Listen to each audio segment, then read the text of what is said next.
நேற்று வந்து விஜய் அவர்கள் 2வது முறையாக வந்து ஆள்கிட்ட ஒரு அப்பாயின்மெண்ட் வாங்கி போன ஒரு சம்பவம் இருக்குது. அது நேத்து கூட சொல்லியிருக்கோம் நம்ம அத. அப்பொழுது வந்து 113 பேர் எங்களுக்கு இருக்காங்கிற விஷயத்த சொல்லிட்டு, எங்களுக்கு வந்து ஒரு வாய்ப்பு குடுத்துருங்க. சட்டசபையில நாங்க தீர்மானிக்க போறோம் அப்படிங்கிற சொல்லிட்டு வரும்போது வந்து, அப்பதான் அவர் வந்து நீங்க 113 பேர் சொல்லிட்டீங்க. 118 பேரையும் நீங்க ஒரு லிஸ்ட் குடுங்க எங்களுக்குங்கிற அளவுக்கு கேட்கப்பட்டத வந்து ஆளுநர் அவர்கள் வந்து ஒரு பேட்டியில கூட சொல்லியிருக்காங்க. பர்சன்டேஜஸ் கொடுத்தாங்க. எஸ். அப்ப வந்து 118 எம்எல்ஏக்களும் கூட்டத்தை கண்மூடி நீ காட்ட வேண்டியதில்ல. நீ எனக்கு யாராங்க லிஸ்ட்ட குடுங்க அப்படின்னு சொல்லி அனுப்பப்பட்ட ஒரு விஷயம் இருக்கு. பட் அதற்கு பிறகு வந்து அவர் யார் வேணாலும் ஆட்சி அமைக்கலாம். இப்போ டிஎம்கேயோ டிஎம்கேயோ வந்தா கூட அதுக்கு நான் ஓகே தான் சொல்லுவேன் அப்படிங்கிற ஒரு கருத்தையும் அவர் சொல்லியிருக்காங்க வேற எத. ஆனால் இங்கே மற்றவருடைய பார்வை என்ன இருக்குன்னா, ஒட்டுமொத்த இந்திய அரசியல்லையே இப்போ பெரும் கட்சியை சேர்ந்த தலைவர் எல்லாமே வந்து 108 சீட்டு வாங்கியிருக்கிற விஜய் அவர்களுக்கு வந்து வாய்ப்பை குடுத்துறணும். அவரு சட்டசபைக்கு போகட்டும். போனதுக்கு பிறகு அந்த ஒரு நாட்கள் கேட்கும்போது அதில் வந்து அவர் ப்ரூவ் பண்ணுவார். அந்த வாய்ப்பை தரணுங்கிற அளவுக்கு தான் இப்போ முக்கியமாக இந்திய அரசியல் தலைவருடைய பார்வையும் அதான் இருக்குது, அவருடைய குரலும் அதான் இருக்குது.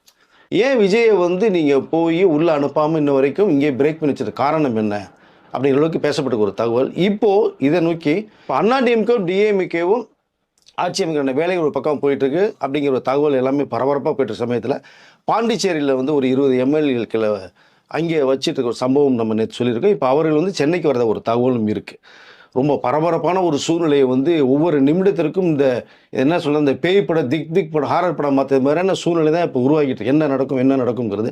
இந்த நேரத்தில் தாவகவுடைய தலைவர் விஜய் அவர்களும் வந்து இப்போ எம்எல்ஏகளோட மீட்டிங்கு இப்போ போயிட்டு அங்கே ஒரு மீட்டிங் நடந்துட்டு இருக்கு இப்போ இங்கே. ஸோ பட்டினப்பாக்கம் ஆஃபீஸ்லையும் பனையூர்லையும் மாறி செங்கோட்டையன் அவர்கள் புஷ் ஆனந்த் அவர்கள்லாம் பேசப்பட்ட ஒரு தகவல் வருது.